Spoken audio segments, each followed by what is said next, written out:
Today we are diving into the world of Linux with the 10 most basic commands that every Linux user should know. Whether you are a beginner or just need a refresher, these commands are like your bread and butter for navigating and managing your Linux system. So let's get started. First up, we have the ls command. Imagine you have just opened your terminal and you want to know what files and directories are in your current location. Just type ls and hit enter. But wait, there's more. Use ls-l for a detailed list that shows file sizes, permissions and modification dates. And if you want to see hidden files too, ls-a has got you covered. Next, we have cd, which stands for change directory. This command is like your personal teleportation tool, allowing you to jump from one directory to another.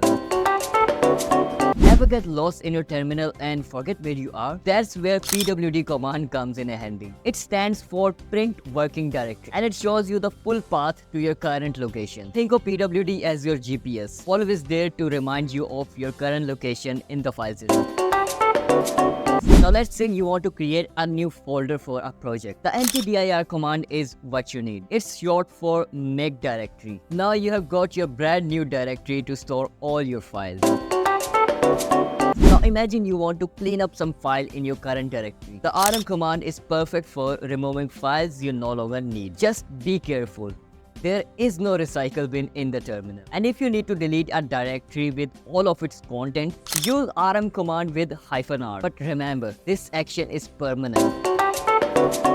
Next is cp, which stands for copy. Want to make a backup of your file or copy something to a new location? cp command is the way to go. You can also copy entire directories by adding -r source directory and destination directory along with the cp command. It's a lifesaver when you are working on important projects. Time to talk about mv, which stands for move. You can use this command to move files to a new location or even rename them. Whether you are organizing your files or just need to rename something, mv has you covered. Now here's a command you'll use often. cat. No, it's not cat, it stands for concatenate. It's a quick way to view the contents of your file right in your terminal. With cat, you can read through text files without needing to open them in a separate editor. Searching for something specific in your files, that's where grep command comes in. It's your go-to tool for pattern matching. It's a powerful way to sift through large amounts of text.